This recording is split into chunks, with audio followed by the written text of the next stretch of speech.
Shalom. Tuhan selalu melawat kita dan menyertai kita. Saudara yang kasih dalam Tuhan, waktu saya di surga, saya melihat semua yang akan terjadi atas bangsa ini dan apa yang terjadi atas hidup saya. Tetapi di situ saya melihat suatu kemuliaan Tuhan.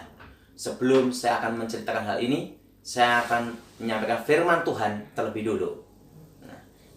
Kita baca dalam Kisah Para Rasul pasal yang keempat, ayat yang ke-12. Dan keselamatan tidak ada di dalam siapapun juga, selain di dalam Dia, sebab di bawah kolong langit ini tidak ada nama lain yang diberikan kepada manusia, yang olehnya kita dapat diselamatkan. Saudara yang kasih dalam Tuhan, tidak ada nama yang bisa menyelamatkan manusia, hanya yang bisa menyelamatkannya satu nama, yaitu Yesus Kristus, Tuhan penebus dan penyelamat. Karena Dia adalah Alfa dan Omega, dan tahu apa yang akan terjadi atas dunia ini dari awal sampai akhir. Dari awal sampai akhir dunia ini, Tuhan tahu. Saya akan ceritakan bagaimana pengalaman saya bersama Tuhan, di mana saya ditunjukkan apa yang akan terjadi. Kejadian ini kira-kira 20 tahun lebih yang lalu. Suatu kali saya mengalami kecelakaan motor. Waktu kecelakaan motor itu saya masih ingat, saya boncengan sama teman. Sebelum motor itu nabrak truk, roh saya dibawa dulu sama Tuhan. Jadi sebelum terjadi benturan antara motor dan truk, roh saya dibawa dulu dan saya melihat roh saya. Disitulah saya dibawa seorang malaikat, tingginya kira-kira 3 meter. Dan roh saya dibawa naik ke atas terus. Nah, waktu roh saya dibawa naik ke atas terus, di situ saya melihat suatu tempat di mana tidak ada matahari, bintang, dan bulan. Di situ ada tangga emas. Dan di tangga itu banyak malaikat. Dan malaikat itu memuji menyembah Tuhan seperti derau air bah. Disitulah malaikat itu bicara pada saya dalam suatu bahasa yang bukan manusia. Tapi saya mengerti apa yang dikatakan malaikat itu. Dan saya juga mengucapkan suatu bahasa. Dan bahasa itu bukan bahasa manusia, tapi bahasa surga. Jadi apa yang dikatakan malaikat itu saya tahu dan mengerti. Malaikat itu berkata, lagu-lagu pujian penyembahan dinyanyikan di muka bumi, terlebih dahulu dinyanyikan di surga. Dan malaikat itu berkata, sebelum kau menghadap Yang Maha Kuasa, engkau harus masuk satu ruangan dulu, yaitu ruang Maha Kudus. Di situ saudara, saya diajak jalan suatu tempat, tirainya terkoyak dari atas ke bawah, dan saya melihat tabut perjanjian. Dan terdengar pujian penyembahan seperti derau air bah. Ku nyanyi haleluya, awan kemuliaan. Dan tiba-tiba saya melihat derau air bah menyanyi memuji menyembah Tuhan.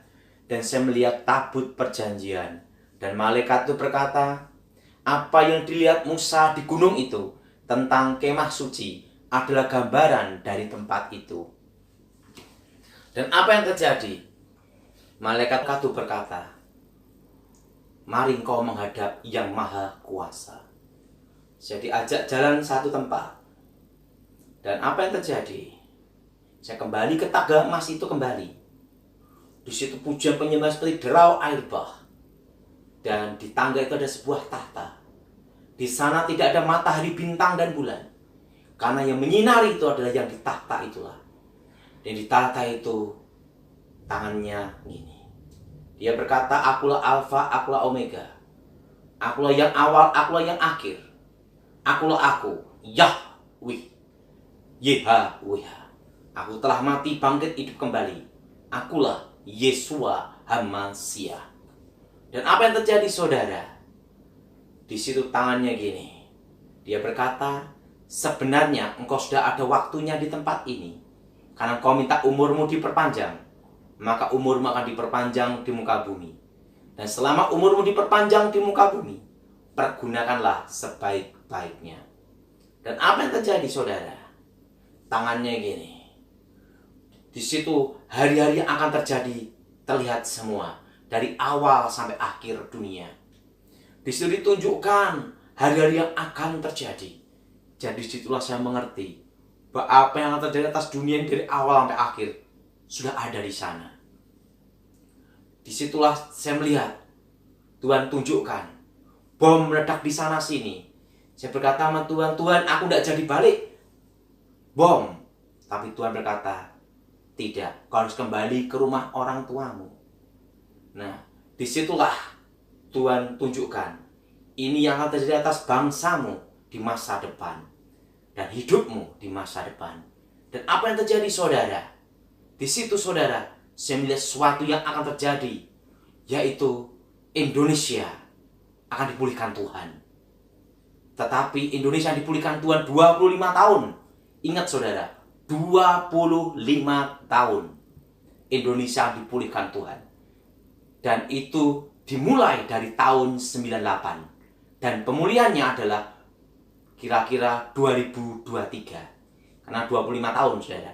Tetapi sebelum pemulihan Indonesia akan terjadi krisis ekonomi. Anginnya akan datang 2018, 19, dan krisisnya 2020. Hal ini sering saya bicarakan di gereja-gereja. Saya khotbahkan di Amerika, saya khotbahkan di Malaysia, saya khotbahkan di gereja-gereja di Indonesia. Dan banyak sekali saya khotbah di tempat pendeta Gilbert Lumaindong.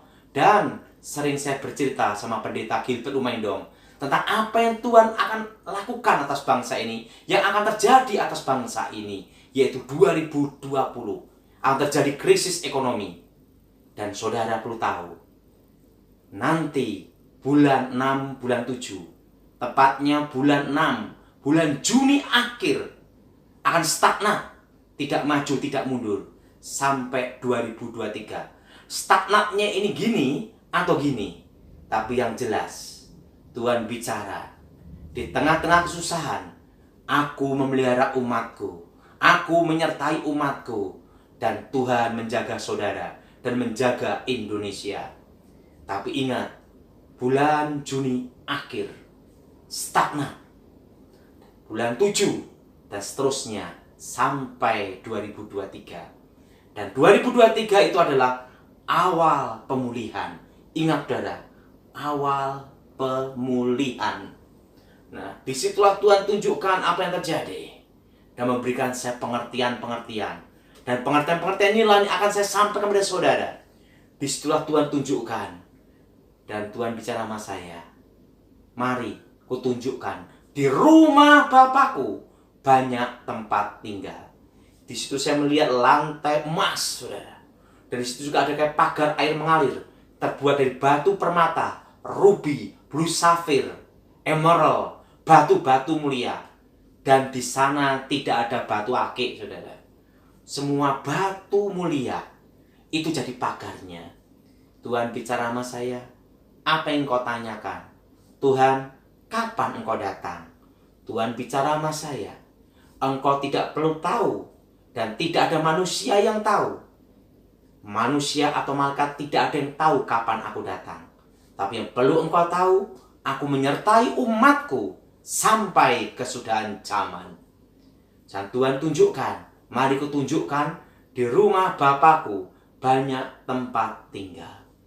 Jadi tunjukkan semuanya di situ. Dan Tuhan tunjukkan apa yang akan terjadi atas hidup saya. Saudara, di situ Tuhan tunjukkan nanti pada waktu engkau umur 45. Tuhan tunjukkan nanti engkau akan melayani Tuhan di mana-mana. Dan sekarang umur saya 45. Dan kapan saya akan dijemput Tuhan, saya belum tahu. Tapi yang jelas Tuhan akan jemput saya. Dan apa yang terjadi? Tuhan tunjukkan apa yang terjadi. Calon istri saya yang sekarang menjadi istri saya. Bahkan ditunjukkan anak saya. Padahal saya belum menikah, belum pacaran, belum kenal istri saya. Tapi saya sudah melihat anak saya yang pertama, namanya Felicia. Ditunjukkan apa yang akan terjadi, saudara. Dan apa yang terjadi? Tuhan bicara, sudah waktunya kamu kembali. Jadi saya suruh kembali, dan saya suruh naik kereta berkuda berapi, turun ke bumi. Dan roh saya masuk. Dan saya hidup dan untuk melayani Tuhan sampai sekarang. Sekarang kan saya beritahu tentang pengertian apa yang diberikan Tuhan untuk saudara semua. Perlu saudara tahu, inilah pengertian Tuhan yang diberikan kepada saya untuk menghadapi krisis yang akan dimulai 2020 ini. Perlu saudara tahu, ini sudah saya khotbahkan berapa tahun yang lalu di gereja Pendeta Gilbert Lumaindong, gereja-gereja di Indonesia. Pada waktu saya khotbah keliling di mana-mana, saya sering khotbahkan ini, saudara. Tapi ini saya ulas dan saya ulang kembali, dan pengertian apa yang Tuhan berikan. Saudara, ingat bagaimana untuk bertahan menghadapi krisis dan bagaimana saat krisis. Pengertian ini diberikan Tuhan kepada saya. Saudara, belilah tanah di pinggir-pinggir kota, dan tanah itu harus saudara kelola. Tanami pohon-pohon alpukat, duren, setelah itu nangka, buah-buahan yang jangka panjang, dan setelah itu sayur-sayuran. Di situ Tuhan memberi saya pengertian dasar manusia diciptakan Tuhan.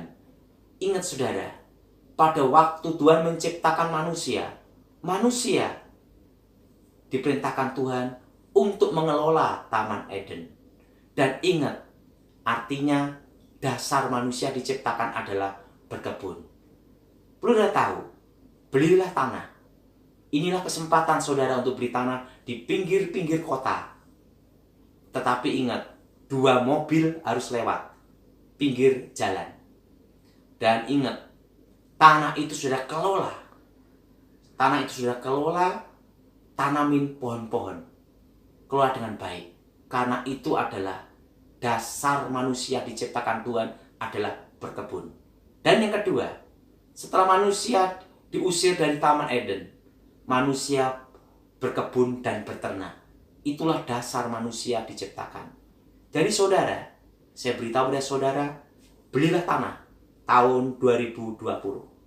Saudara, pinggir kota. Dan ingat saudara, karena nanti tahun 2023 pemulihan, dan ingat semua tol akan menyambung. Nah, jadi pertanyaan bagaimana menghadapi krisis ini? Saudara percaya Tuhan. Karena Tuhan waktu di surga berkata pada saya, berfirman, Aku memelihara umatku di tengah-tengah kesusahan. Dan Tuhan menjaga saudara. Jadi saudara tidak usah khawatir. Saudara, dan yang kedua, saudara perlu tahu, jangan utang bank. Ingat itu saudara, jangan utang bank. Dan saudara, jangan utang bank. Dan yang ketiga, perhatikan, engkau harus bertahan dalam iman. Lakukan perintah Tuhan itu. Beli tanah. Saudara beli tanah di tengah-tengah krisis ini. Kenapa saudara? Ya jadi pertanyaan, Pak, krisisnya separah 98? Tuhan tidak memberitahu saya. Hanya diberitahu krisis ekonomi. Tapi yang jelas satu, saya tidak menyangka bakal virus corona yang mengakibatkan seperti ini. Tapi yang jelas satu, 2020 Tuhan sudah memberitahu saya, krisisnya dimulai. Dan itu sudah saya khotbahkan berkali-kali di gereja-gereja, terutama di gereja Pak Gilbert, dan Pak Gilbert saksi hidupnya. Saudara yang kasih dalam Tuhan, ini pesan untuk saudara. Beli tanah dan kelolalah tanah itu. Ingat saudara, beli tanah dan kelola tanah itu. Tanamin pohon-pohon alpukat, durian, yaitu nangka, pokoknya tanaman-tanaman jangka panjang. Jangan sawit. Jangan sawit. Nah, tetapi pohon-pohon buah-buahan dan sayur-sayuran. Pak, gimana sudah kebun sawit? Bagus. Tetapi yang untuk saudara, sekarang waktunya untuk menanam pohon-pohon keras. Ingat saudara, nangka, alpukat, durian, setelah itu sayur-sayuran, buah-buahan, rambutan, semua buah-buahan. Saudara tanam mangga, tanam itu semua. Beli tanah dan kelola tanah itu. Karena itulah yang bertahan menghadapi krisis. Karena bahan makanan nanti di masa depan tambah mahal. Dan ingat, itu pengertian Tuhan yang diberikan sama saya di surga. Tahun ini beli tanah. Mari kita berdoa. Bapa di surga, dikuduskan supaya kuasa Tuhan bekerja untuk saudara. Bapa di surga, lawat kami semua dan berkati yang mendengar dan melihat apa yang pesan Tuhan untuk mereka. Supaya nama-Mu dimuliakan dan kehendak Tuhan jadi. Demi nama Yesus. Amin.